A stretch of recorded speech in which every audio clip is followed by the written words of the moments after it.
साथियों नमस्कार। आप सभी का स्वागत है आपके चैनल देसी लल्लन टॉप यूट्यूब चैनल पर। साथियों, जैसा कि आप सभी को पता है कि सहारा इंडिया के निवेशकों का भुगतान का मुद्दा इस समय अपने चरम पर पहुंच चुका है।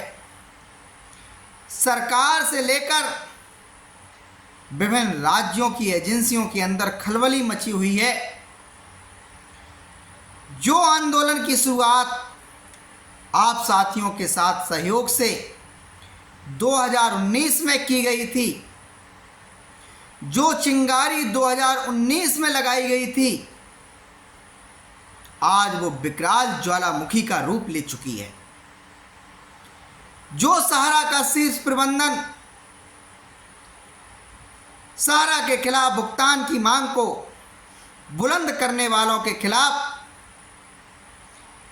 धमकी देने का काम करता था, डराने का काम करता था, भयभीत करने का काम करता था, वो शीर्ष प्रबंधन खुद ही आज दुका दुका घूम रहा है। ना ही मीडिया के सामने आने के लिए तत्पर है और ना देश की सरकार की एजेंसियों के सामने आने के लिए तत्पर है, और ना ही अपनी जवाबदेही वो तय करने के लिए आगे आ रहा है। साथियों, आज आपसे विस्तृत चर्चा करने के लिए उपस्थित हुआ हूँ।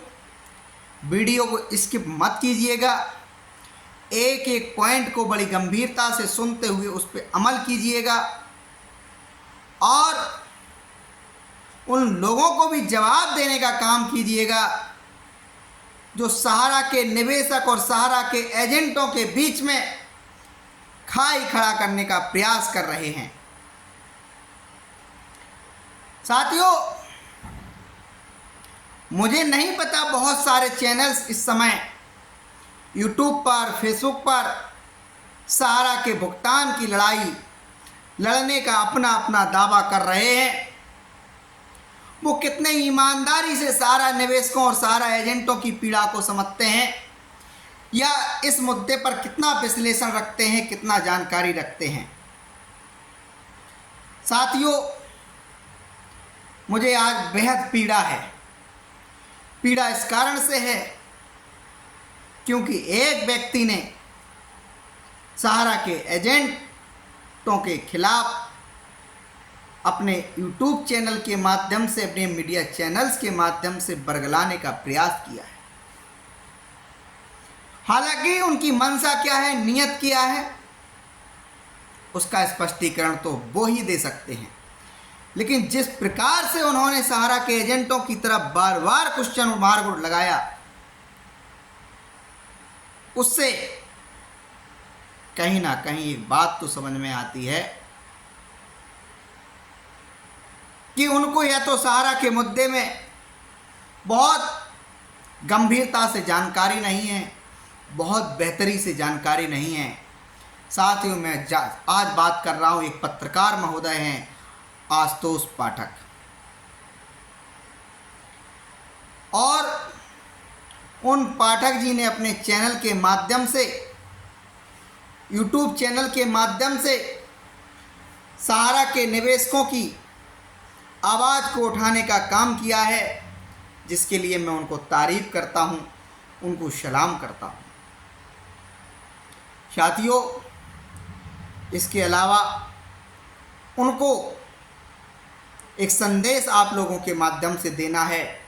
कैसे भी करके आप हमारा ये वीडियो उन तक पहुंचा दीजिएगा। उनसे हमारे कुछ सवाल ये हैं कि चूंकि सहारा का जो मुद्दा है, इसकी गंभीरता को जब तक आप नहीं समझ लेंगे, एक एक तत्व को आप नहीं समझ लेंगे, सहारा कोई एक ऐसा खिलौना नहीं है जिसको आप हाथ में पकड़ करके खिला सकते हैं। सहारा एक रोबोट है, और रोबोट तो रोबोट ही होता है, वो इंसान को खिलाने की क्षमता रखता है। साथियों, उन्होंने बात की है तमाम सारे भुगतान की, तमाम सारे एजेंटों की, तमाम सारे निवेशकों की। एक बात आप लोगों के समक्ष आज मैं रखना चाहता हूं बड़े ईमानदारी पूर्वक। कहा जाता है कि सहारा में 10 लाख से अधिक सहारा के एजेंट कर्मचारी कार्यरत रहे हैं।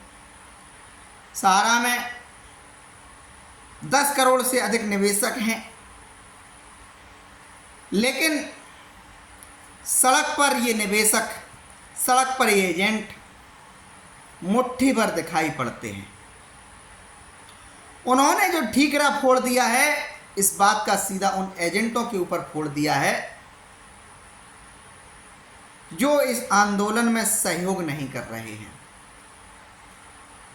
साथियों, सहारा की शुरुआत 1978 में हुई। उस सहारा ने भावनाओं के नाम पर जो चक्रव्यूह रचा, वो जिस प्रकार से इस देश के आम जनमानस में एक स्थान बनाने का प्रयास किया, देशभक्ति के जो नारे लगवाए, वो कारण रहा कि सहारा का एजेंट, सहारा का निवेशक, सहारा के शीर्ष प्रबंधन के अधिकारियों पर आंख बंद करके भरोसा करता था। सहारा का निवेशक और सहारा का एजेंट अधिकांशतः गांव देहात क्षेत्र से आने वाला था। वो बहुत ज़्यादा कानून के विषय में जानकारी नहीं रखने वाला था। बस उसको इतना पता था कि सहारा इंडिया परिवार एक संस्थान है जिसका विस्तार लगातार हो रहा है। उनको पता था कि सहारा ने तमाम खेलों का प्रायोजन किया, तमाम खेलों में अपना कंट्रीब्यूशन किया। उनको पता था कि नेताओं से लेकर अब नेताओं ने सहारा को अपना समर्थन दे रखा था। बस वो इतना ही जानते थे। उन्हें नहीं पता था कि सहारा इंडिया परिवार एक रजिस्टर्ड कंपनी है या अनरजिस्टर्ड कंपनी है। उन्हें नहीं पता था कि सहारा इंडिया परिवार की कितनी कंपनियां हैं, कितनी सोसाइटियां हैं। उन्हें नहीं पता था कि सहारा इंडिया परिवार में कौन कौन डायरेक्टर हैं, कौन कौन अधिकारी हैं। यही कारण रहा कि निवेशक और एजेंट बहुत ज़्यादा सहारा इंडिया की डीपली सच्चाइयों को नहीं जान सका,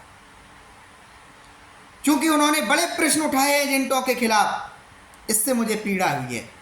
पीड़ा इस कारण से हुई है क्योंकि मैंने बहुत गहराई से, बहुत करीबी से इस बात को समझा है कि निवेशकों से कई ज़्यादा परेशान, दुखी, हैरान एजेंट भाई लोग हैं।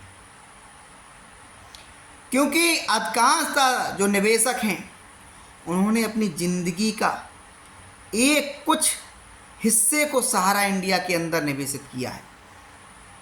कह सकते हैं कि 6 महीने की कमाई को, 1 साल की कमाई को इस प्रकार से सहारा के अंदर निवेशित किया है। लेकिन सहारा के जो एम्प्लॉय थे, जो सहारा के जो एजेंट थे, उन्होंने अपने जीवन को सहारा में निवेशित किया है। क्योंकि जिस प्रकार से उनको सपने दिखाए गए थे, जिस प्रकार से उनको ख्वाब दिखाए गए थे, और वो कानून से अनजान थे, उन्हें नहीं पता था कि जो सहारा इंडिया परिवार हमें ब्राइट पर्दा दिखा रहा है, उस ब्राइट पर्दे के पीछे एक बहुत बड़ा काला धब्बा लगा हुआ है। साथियों, आज जो आप देख रहे हैं कि सहारा के निवेशकों की जो आवाज़ संसद में उठ रही है, आज जो आप देख रहे हैं कि सहारा इंडिया परिवार की जो लड़ाई सड़क पर दिखाई देती है, आज आप जो देख रहे हैं सहारा इंडिया परिवार के भुगतान की जो लड़ाई विभिन्न न्यायालयों में दिखाई पड़ती है, इसका श्रेय अगर अधिकांशतः किसी को जाएगा तो एजेंट लोगों को ही जाएगा, क्योंकि उन्होंने ही इस लड़ाई को धार देने का काम किया है। धार लगातार अगर जारी है तो वो सहारा इंडिया के उन एजेंट साथियों की वजह से ही है, क्योंकि निवेशक घर से निकलना नहीं चाहता है। निवेशक को बहुत ज़्यादा विस्तृत डीपली सहारा के बारे में जानकारी भी नहीं है और उसके पास इतना समय नहीं है कि वो आपके 10-20 हज़ार 50 हज़ार 1 लाख रुपए के भुगतान के लिए पहले अपने डिस्ट्रिक्ट में प्रदर्शन करे, फिर अपने स्टेट में प्रदर्शन करे, फिर अपने सेंट्रल में जाकर सरकार के खिलाफ प्रदर्शन करे। इतना उसके पास फुर्सत नहीं है। ऑलरेडी ही वो इतना काम कर चुका है कि वो हर कर थक कर परेशान होकर बैठ चुका है। मैं सहारा के निवेशकों की बात कर रहा हूँ। वो डीएम दफ्तर के चक्कर लगा चुका है, वो थानों के चक्कर लगा चुका है, वो एसपी कार्यालय के चक्कर लगा चुका है, वो मुख्यमंत्री कार्यालय को पत्र भेज चुका है, वो प्रधानमंत्री कार्यालय को पत्र भेज चुका है, वो राष्ट्रपति महोदय को रजिस्ट्री भेज चुका है, वो सीपी ग्राम पोर्टल के माध्यम से बार बार शिकायत दर्ज करा चुका है। कितना लड़े वो, कब तक लड़े। अब मैं बात करूंगा एजेंटों की कि एजेंट क्यों एकत्रित नहीं हो रहे हैं। कहा जाता 3 लाख एजेंट हैं। अब एजेंटों की बात कर लेते हैं आशुतोष जी। एजेंटों के पास लड़ने के लिए कुछ बचा ही नहीं है। उनका ऑलरेडी पहले से ही आत्मसम्मान मिट्टी में मिल चुका है। उनके फेस पर जो समाज में एक प्रतिष्ठा थी, लोग उनके चेहरे को देख करके उनको पैसा दे दिया करते थे, आज वो उनको मुंह दिखाने लायक नहीं बचे हुए हैं। गर्दन झुका करके वो चलते हैं, घर से नहीं निकल पा रहे हैं। उनकी हालात ये हैं। अब आते हैं दूसरे पॉइंट पर। दूसरा पॉइंट ये है कि सहारा के एजेंटों ने जो सहारा इंडिया के अंदर काम किया, उससे जो कमीशंस आया वो सहारा में ही डिपॉजिट करा दिया गया। इसके अलावा उनके घर में माँ बाप बहन जो कोई भी करने वाला था, कमाने वाला था, नौकरी करने वाला था, उनके घर में कोई भी व्यक्ति रिटायरमेंट होके आया, उन्होंने उठा करके उस रकम को सहारा में जाके डिपॉजिट कर दिया, क्योंकि उन्हें नहीं पता था कि सहारा इतना बड़ा फ्रॉड कर रहा है। सहारा लगातार उनको गुमराह करके एक तरीके से लालच देने का काम कर रहा था। एक तरीके से जिस प्रकार से देश के किसी सैनिक के प्रति एक सहानुभूति होती है कि हमारा वीर सैनिक सीमा पर लड़ रहा है, हमारे देश के लिए लड़ रहा है, उसके लिए हमारी दुआएं रहती हैं, आकांक्षाएं रहती हैं, वही स्थिति सहारा के एजेंटों के साथ थी। इस प्रकार से उनके माइंड को ब्रेन वॉश किया गया, इस प्रकार से उनके माइंड में चीज़ों को जबरदस्ती मीटिंग्स में बुला करके घुसेड़ा गया। एजेंटों को सेबी के खिलाफ भड़काया गया, एजेंटों को सरकार के खिलाफ भड़काया गया, एजेंटों को न्यायालयों के खिलाफ भड़काया गया।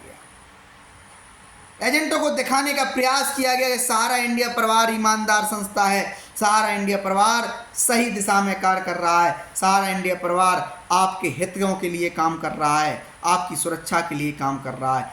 इस कारण से वो एजेंट नहीं समझ पाया कि ये कंपनी कर क्या रही है, और वो इमोशनलिटी के नाम पर, सहारा प्रमुख सुब्रत राय के प्रति सहानुभूति के नाम पर वहाँ अपना स्वयं का संपूर्ण पैसा, अपने घर परिवार का पैसा, यहाँ तक कि उसने अपनी प्लॉट को, अपनी ज़मीन को, अपने गहनों को बेच करके सहारा के अंदर निवेशित कर दिया पैसा।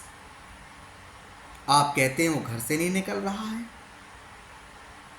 वो निकल कर थक चुका है। आशुतोष जी, आप बहुत बाद में मैदान में आए हुए हैं। ये लड़ाई तो पिछले 6-7 वर्षों से लगातार चल रही है।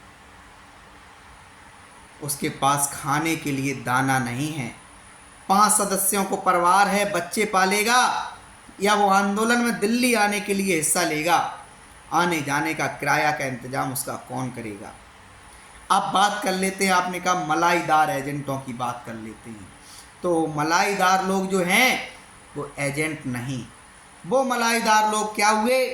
रीजनल मैनेजर बना दिए गए, वो मलाईदार लोग जोनल मैनेजर बना दिए गए, टेरिटरी प्रमुख बना दिए गए, फ्रेंचाइजी मैनेजर बना दिए गए, सेक्टर प्रमुख मैनेजर बना दिए गए। मैंने ये बात 2019 से लगातार कहा है, अपने तमाम वीडियोज के माध्यम से सरकार को तमाम शिकायतों भेजकर भी मैंने कहा है कि अगर आपने ईमानदारी से जांच करना है तो सहारा के 5000 कार्यालयों को आप मात्र 5 दिन के लिए सीज कर दीजिए और वहाँ अपने 10-10 अधिकारियों को भेज करके उनका एक डाटा स्कैन करने का काम कीजिए, उनके बयान लेने का काम कीजिए, वहाँ से एविडेंस जुटाने का काम कीजिए। दूध का दूध, पानी का पानी हो जाएगा। मुझे पीड़ा इस कारण से हुई कि आपने आंदोलन को कमज़ोर बताया सिर्फ इस कारण से कि एजेंट घर से बाहर नहीं निकल रहा है। 3 लाख लोग वो कहाँ हैं? आपने हालांकि बीच में ये भी कहने का प्रयास किया, मैं समस्त एजेंटों की बात नहीं कर रहा हूँ, लेकिन मैं उन एजेंटों की तरफ निवेशकों से कई ज़्यादा गुना मजबूती के साथ इसलिए आवाज़ उठाने का प्रयास करता हूँ क्योंकि मैंने करीब से देखा है क्या एजेंट की दुर्दशा हो रही है। कंपनी ने लात मारी, घर परिवार ने लात मारी, समाज रिश्तेदार ने लात मारी, जाए तो जाए कहाँ। बेरोजगारी के आलम में उसने सहारा का दामन थाम लिया था, क्योंकि अगर वो इतना ही पढ़ा लिखा होता तो किसी शहर में जा कर के वो अपना कोई काम धंधा ढूंढ लेता, कोई व्यापार करने लगता। और एजेंट का भला इसमें क्या दोष है? क्या सोसाइटियों को मान्यता, सोसाइटी का रजिस्ट्रेशन भारत सरकार ने नहीं किया है? क्या कृषि मंत्रालय के अंतर्गत आने वाले सेंट्रल रजिस्ट्रार ने नहीं किया है? जिन व्यक्तियों ने सहारा की सोसाइटियों को लाइसेंस दिया था, रजिस्ट्रेशन दिया था, पंजीकृत किया था, उस व्यक्ति का कब जांच करेंगे आप? कब जांच करेंगे? मैंने तो अधिकांशतः जानकारी जो प्राप्त की है, राजेंद्र तिवारी करके कोई एक IAS ऑफिसर हुआ करते थे, उनके हस्ताक्षर से सहारा की सर्टिफिकेट, सहारा की सोसाइटियों के सर्टिफिकेट जारी किए गए हैं। ईमानदारी से आप जड़ पर क्यों पहुंचने का काम नहीं करते हैं? सेबी के खिलाफ सहारा लगातार षड्यंत्र जब रच रहा था, ऐसे में सरकार की क्या ड्यूटी नहीं बनती थी कि जितना भी प्रतिबंध सहारा पे लगाया जाए? कैसे इन सोसाइटियों को मान्यता दे दी गई सेबी के साथ विवाद होते हुए भी? आप एजेंटों को किस प्रकार से, इस प्रकार से कैसे अपमानित कर सकते हैं? जिसका स्वयं का जमीर चला गया, अरे उसने 2, 4, 5, 10% के लिए काम किया भी तो क्या कौन सा गुनाह कर दिया? दुकानदार के पास भी जाओ, अरे जाइए, मेडिकल तमाम फार्मा कंपनियां 10 रुपए की दवाई को 200 रुपए, 500 रुपए में बेचने का काम करती हैं। अरे उसने 10, 20, 15% के लिए काम किया भी तो क्या किया? क्या गलत किया उसने? जाके निवेशक से मिला, मोटिवेट किया, बताया भारत सरकार से मान्यता प्राप्त कंपनी आपके नज़दीकी कार्यालय में खोले हुए हैं, हमारी सहारा के पास ये प्रॉपर्टियां हैं, ये चीज़ें हैं, ये खिलाड़ी हैं, ये नेता हैं, ये अभिनेता हैं और ये विस्तार है, इस योजना में इतना लाभ मिल रहा है। बताइए ना आप। और जब सहारा के दफ्तरों में रात भर बैक डेट का क्यूशॉप सर्टिफिकेट छापा जा रहा था, बैक डेट का सारा रियल एस्टेट और सारा हाउसिंग का एडवाइस निकाला जा रहा था भुगतान का, तो स्थानीय स्तर के SDM, स्थानीय स्तर के DM, स्थानीय स्तर के शासन प्रशासन के लोग क्या कर रहे थे? अब और आगे बात कर लेते हैं। अरे एजेंटों को क्यों गुनाहगार आप समझते हैं? सहारा की सोसाइटियों में जब सहारा के किसी निवेशक के द्वारा खाता खुलाया जाता था तो 500 रुपये का यदि कोई खाता आज खुलाने जाए तो उसमें 15 दिन बैक डेट की मेंबरशिप की रसीद निकलती थी। इस प्रकार का इन्होंने सॉफ्टवेयर अपडेट किया। क्या इतने बड़े देश में किसी IAS, PCS, इतनी बड़ी एजेंसियां, SIT, तमाम सारी सरकार की एजेंसियां हैं, किसी की भी नज़र नहीं पड़ी? बताइए आप।